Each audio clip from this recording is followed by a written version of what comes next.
Oke, Wak, kisah pertama yang akan aku ceritakan malam ini dikirim sama Wak kita yang bernama Anis. Halo Mbak Anis. Nah, jadi Wak, cerita horor yang dialami sama Anis ini terjadi pada tahun 2023 lalu pada saat dia menjalani praktek kerja lapangan atau PKL. Nah, jadi Wak, Anis ini adalah mahasiswa jurusan analisis laboratorium di suatu kampus yang ada di kotanya. Nah, ketika memasuki semester 4 Wak, Anis ini mengikuti PKL di sebuah rumah sakit yang kita sebut aja lah nama rumah sakitnya itu Rumah Sakit A ya. Nah, selama magang di Rumah Sakit A itu Wak, Anis ini akan di rolling ke beberapa bagian-bagian lab yang ada di sana. Ada bagian lab forensik, lab IGD, lab patologi anatomi, dan juga lab klinis. Nah, pada bulan pertama Wak, Anis ini mendapatkan jatah PKL di lab forensik yang bertugas untuk mengecek atau mengidentifikasi mayat atau jasad gitu kan. Nah, meski terdengar menyeramkan lah gitu di sini ha, tugas di lab forensik ini ternyata cukup mudah Wak bagi Anis. Selama magang di situ Anis ini hanya diminta untuk mengamati aja, suruh ditengok aja. Karena seniornya yang namanya Pak Bambang Wak macam kurang suka lah gitu apabila ada orang lain yang ikut campur dalam pekerjaannya. Nah, setiap kali ada mayat yang harus divisum atau harus diotopsi Wak, Pak Bambang ini selalu bilang sama Anis, "Mbak Anis, kamu nggak usah ikut ngevisum ya, cukup kamu lihat aja prosesnya kayak gimana." Kata, "Oh iya baik Pak, siap," kata dia gitu. Pokoknya di situ tugas Anis ini betul-betul hanya mengamati dan mencatat apa saja yang sudah dilakukan sama Pak Bambang, udah kayak gitu, nggak boleh sentuh sama sekali lah kayak gitu.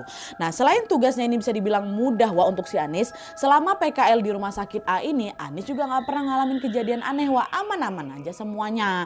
Tapi memasuki hari kelima, disitulah Anis mulai merasa ada keanehan di situ. Nah, jadi pada malam itu sekitar jam 11 malam Nat katanya, Anis ini masih di rumah sakit Wak untuk mengerjakan laporan yang harus dikirim ke dosennya.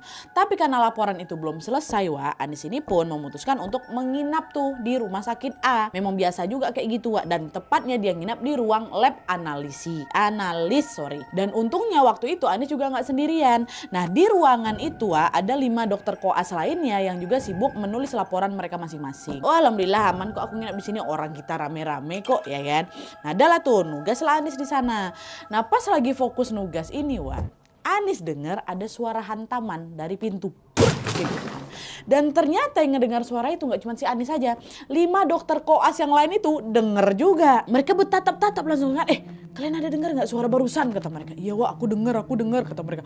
Kencang kali suaranya. Ada apa ya, kata si Anis kayak gitu. Nah, karena penasaran, salah satu dokter koas yang di sana yang namanya Dokter Aan pergilah itu keluar buat memeriksa pintu.